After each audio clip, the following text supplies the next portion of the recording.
So today you're going to learn all about the periodic table. There are so many things that are hidden on here that are going to help you throughout the year that it's really important that you know how to use this tool. So the first things that you're going to learn are the periodic table is called that because it has periods on it. So a period on the periodic table means a row. And if it helps you, remember a row goes across this way. Okay, so periodic table has periods, which means rows. That goes across. There are 7 periods on the periodic table, and so we're going to number them right here. Okay, so if I did a little bit of practice, boron right here is in period 2. Vanadium V is in period 4. Iodine right here is in period 5. Seaborgium is in period 7. Now, we also have a couple down on the bottom. These two are kind of sneaky. See these stars that are also right here? This whole thing down on the bottom is really squished into that little space right there. We just don't print it like that because it won't fit on a piece of paper.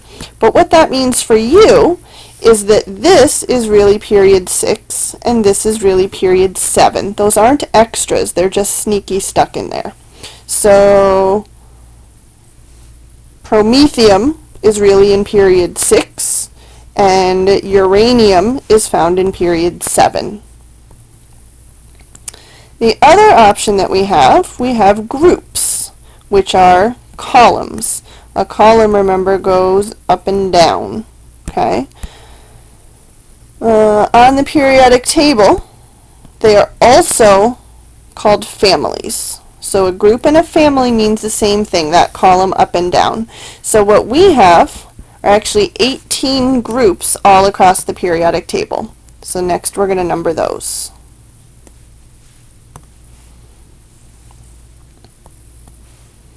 So that means cobalt is in group 9 and gallium is in group 13 and zirconium is in group 4 period 5. So you need to be able to tell both of those numbers. Okay. Now there's even more. If you had all of the elements on the periodic table in front of you right now, some of them would be solid, some of them would be liquid, and some of them would be gas. So, the liquids would be bromine and mercury, Hg and Br. So choose a color. I'm going to color mine blue. Okay, and we're going to color those in. So Hg and Br are those two elements, and if they were sitting in front of you, they would look like liquids. Okay. There are also many, many gases on the periodic table. Here's my list of gases. You'll notice that it's a longer list, but once we color them, you'll see that it's really not that bad. I'm going to color my gases red. And so watch where all of these red ones end up. See how they're very, very close together? There's hydrogen over here, but then everything else is all of group 18, and then these couple other random elements. So that should help you remember it. Okay? Solids is everything else. So I'm going to make my solids white, and they are colored in. The last thing on the periodic table are diatomic elements. Diatomic elements are things that cannot exist alone.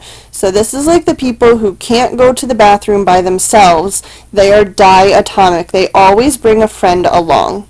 So if you look at this list, see how everything has a 2 after it?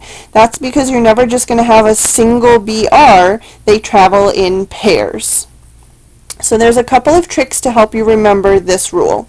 So I colored mine in, and so you can remember the 777 rule.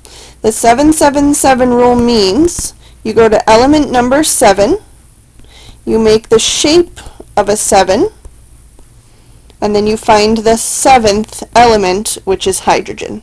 Okay? So one more time, if you like the 777 rule. Element 7, make the shape of a 7, find the 7th element. Okay? Something else that you can remember is a little mnemonic device. You can say, I bring clay for our new house, if you like some of those sayings. You can also remember,